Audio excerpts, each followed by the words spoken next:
అనుమతితో మన స్థలాలు ఆ 70 acres మీదే అని అంటున్నారు. మనము భట్టి విక్రమార్క గారి దగ్గరికి వెళ్ళినా కానీ, మనం సీఎం గారి దగ్గరికి వెళ్ళినా కానీ, ఎవరి దగ్గరికి వెళ్ళినా కానీ ఆ 70 ఎకరాల జోలికి మేము వెళ్ళబోము అంటున్నారు. కానీ అయినా వాళ్ళు మనకు ఒక కొత్త జీవో ద్వారా అలాట్ చేయడానికి పెద్ద సమస్య లేదు. కానీ ఇక్కడ జరుగుతున్నది ఏంటంటే, ఇంతకుముందు మనం వీడియో ప్లే చేసినట్టు మన సీఎం రేవంత్ రెడ్డి గారు చెప్పారు, గత సీఎం కాకముందు సీఎం అయిన తర్వాత కూడా, మీరు టీఆర్ఎస్ ముఖంతో వస్తే నేను చేయడానికి ముందుకు రాలేని పరిస్థితి ఉంటుంది.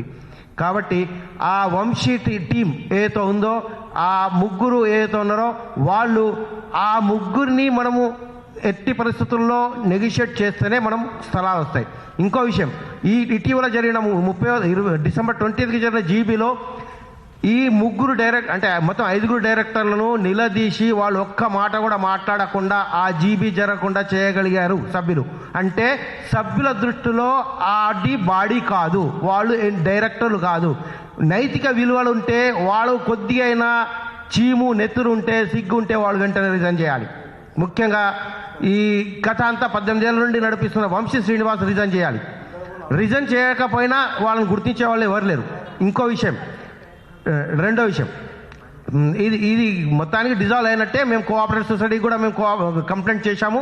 నెక్స్ట్ ఎలక్షన్స్లో కొత్త బాడీ ఎన్నుకుంటుంది, అది ఒకటి. రెండో విషయం, పేట్ బషీరాబాద్లో 6 ఎకరాలకు పైగా కబ్జా అయింది.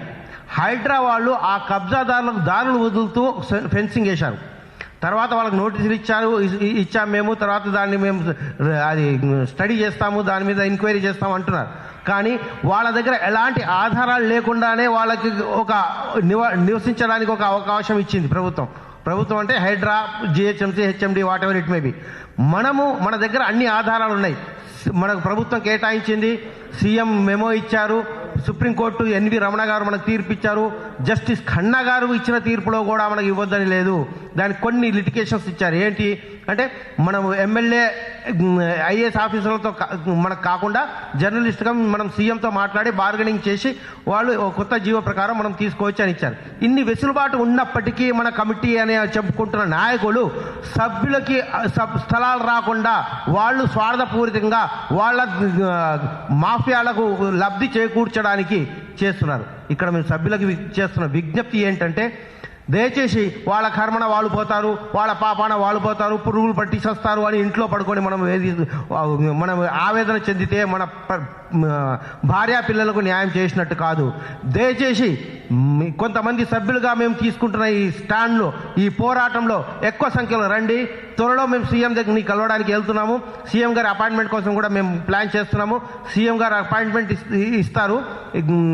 సీఎంను కలవడానికి ఎక్కువ సంఖ్యలో వెళ్దాము. సీఎంకు మన గోడు వినవిద్దాము. At the same time media ద్వారా ప్రపంచాన్ని కూడా తెలియజేద్దాం. మనము 25, 30, 40 సంవత్సరాలు ఏదైతే జర్నలిస్ట్గా సేవ చేశామో, మనకు రిటైర్మెంట్ బెనిఫిట్స్ లేవు, పెన్షన్ లేదు, మనకు ఉద్యోగ భద్రత లేదు. ఇవన్నీ మనము ప్రజల దృష్టికి, ప్రభుత్వం దృష్టికి తీసుకెళ్తే మనకు రేవంత్ రెడ్డి గారు ఎలాగూ మాట తప్పని మడమ తిప్పని నాయకుడు, ఆయన కనికరించి తప్పనిసరిగా ఇస్తాడు. ఇక్కడ చేయాల్సింది ఏంటంటే, సభ్యులు ఎక్కువ సంఖ్యలో రావాలి. నెక్స్ట్ మనం నిజాంపేటలో కూడా ఒక మీటింగ్ పెట్టుకుందాం.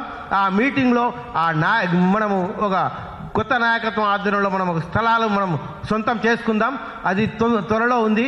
దయచేసి రిటైర్ అయిన జర్నలిస్టులు కానీ, ఇప్పుడు ఉద్యోగాల్లో ఉన్న జర్నలిస్టు కానీ, ఇంకా ఇతర రాష్ట్రాల్లో అంటే ఏపీలో ఉన్న మన జేఎన్జే సభ్యులు కానీ దయచేసి వెంట రండి. దీన్ని సక్సెస్ చేద్దాము. ఈ అవకాశం మిస్ అయితే అంటే మన సీఎం గారు రేవంత్ రెడ్డి గారు కాంగ్రెస్ ప్రభుత్వం ఉన్నంత వరకే ఇది సాధ్యము. గతంలో కూడా కాంగ్రెస్ ప్రభుత్వం మనకు స్థలాలు ఇచ్చింది, ఇప్పుడు కూడా కాంగ్రెస్ ప్రభుత్వమే స్థలాలు ఇస్తుంది. రాబోయే జిహెచ్ఎంసీ ఎన్నికల ముందే మనం సాధించుకోవచ్చు.